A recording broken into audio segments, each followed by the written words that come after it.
like this. When my mother yells at this, it's because she loves me.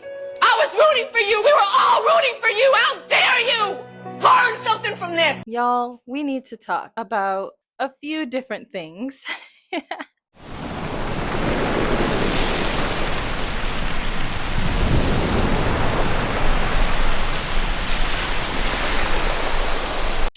Bismillah. Assalamu Alaikum. Thank you so much for clicking on this video. I'm very happy that you are here, and I hope that this video finds you in the best of health and iman. I am the Daily Muslimah, and on this channel we talk about deen, dunya, and everything in between. I might get a little fired up in this video, so please stay calm, don't shoot, and just hear me out. Oh, calm down, Jamal. Don't pull out the 9. Today, we're going to talk about being in your 20s. So if you are in your 20s, this video is for you. I remember turning 20 and feeling like such an adult, but also still feeling like I was 18 at the same time. I was still in university, trying to balance studying and social life, completely unsure of what I was going to do after graduation, yet feeling this immense pressure on my shoulders. Turning 21 felt so much more serious, but I still did not know what I was doing. The pressure really intensified this year, and after graduation, I said goodbye to retail jobs and I got my first big girl job, and boy, what a time that was. I had a lot of fun, but I suddenly also had all of these new responsibilities. Big girl job meant that this big girl had to pay her big bills on her own. 22 was the year of why not. Safe to say, I went through a lot from the years 18 to 21. I'm sure many of us have, and I was really in need of a change. I packed up my car and moved halfway across the country because why not? A lot of self-discovery happened this year, and I began to reinvent myself. Moving to a new state meant new friends, a new job, new places, just a whole lot of newness all around. And surprise, I still did not know what I was doing. I turned 23 and things kind of started to click into place. I began to have a deeper understanding of myself as a woman, and that meant recognizing destructive patterns that I had been carrying around for years so that I could begin to dismantle them. I started to understand the importance of things like movement, meditation, and slowing down. And I was also introduced to terms like divine feminine energy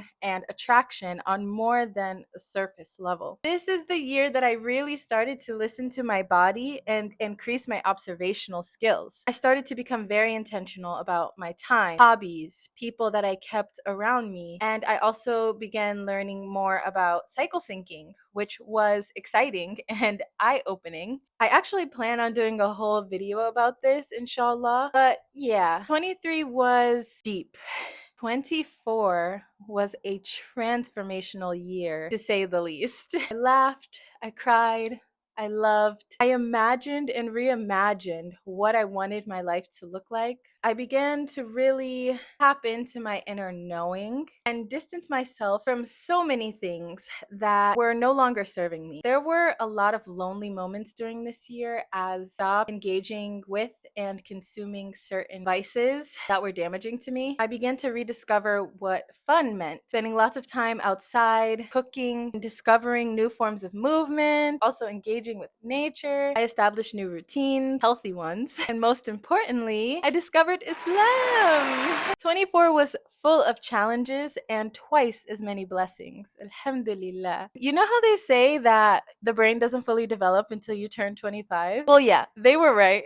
Wallahi, I woke up one day like, I understand it now. it was like all of the neurons in my brain were firing all at once and everything just made sense. I felt so confident and sure in all of my decisions. I didn't have this underlying brain fog. It felt so much easier to establish new routines and stick to them. SubhanAllah. Now, of course, I don't completely attribute this all to being 25. Being Muslim and my daily lifestyle habits are definitely aiding in my success as a 20-something. I've truly never felt better. Alhamdulillah. My 25th year has been too good to me.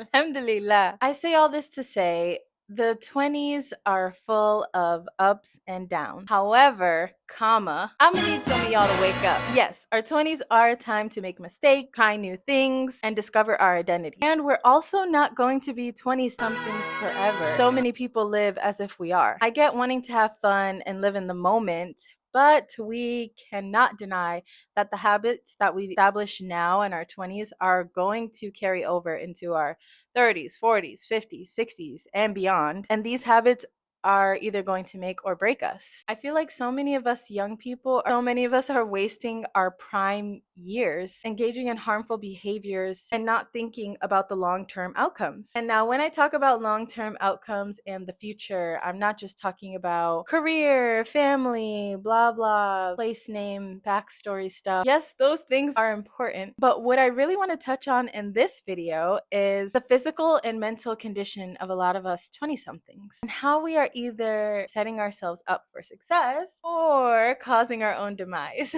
So inshallah, we can get into it.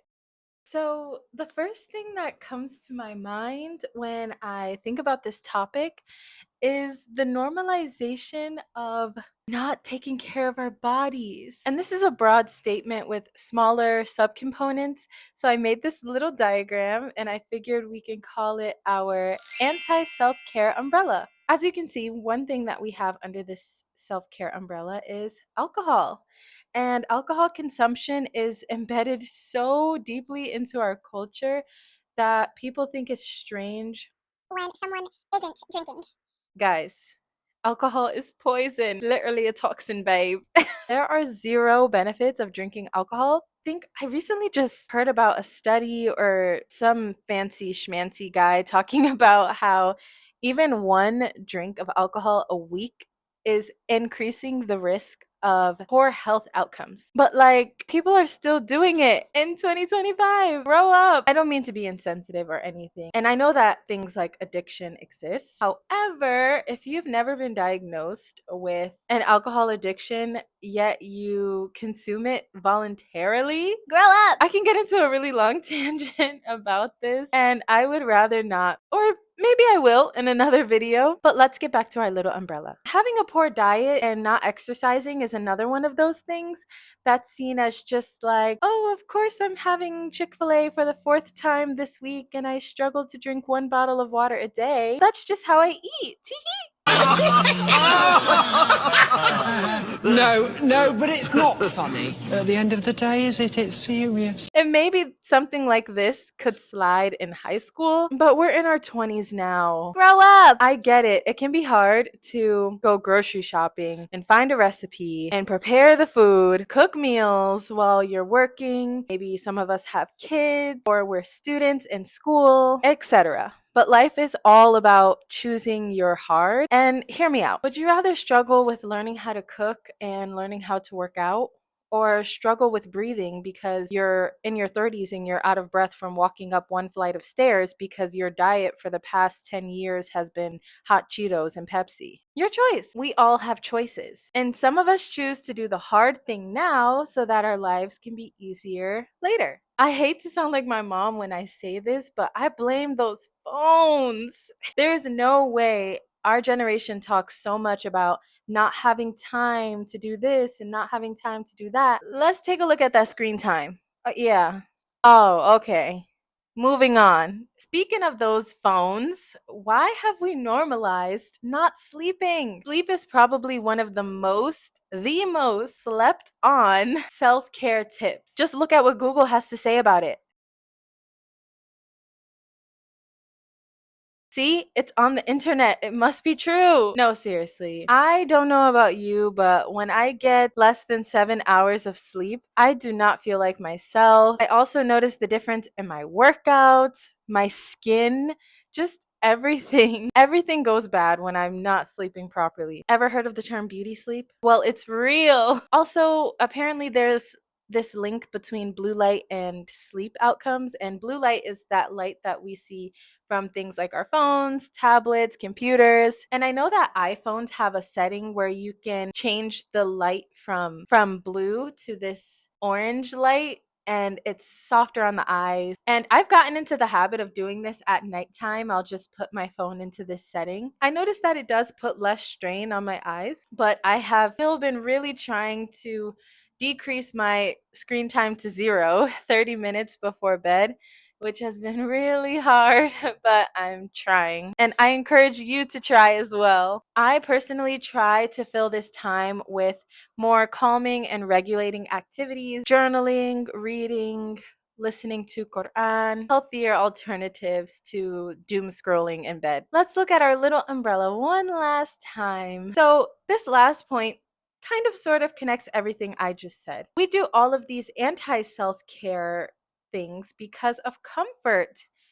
Our bodies don't like to be uncomfortable, but we need to be uncomfortable in order to learn and grow. Being in our 20s is the perfect time to intentionally put ourselves in uncomfortable positions and situations so that when discomfort does arrive, and it will arrive, we don't go into a spiral. Not drinking means learning how to cope with uncomfortable social situations. It means confronting all of those icky thoughts and feelings, the thoughts and feelings that you try to suppress with alcohol and other substances. Prioritizing a healthy diet and exercising means being a beginner and being really bad at things, and that's super uncomfortable. A few years ago, when I first started working out, I would get such bad gym anxiety and I would be so uncomfortable. Now I walk into that place like I own it. No, I'm just joking.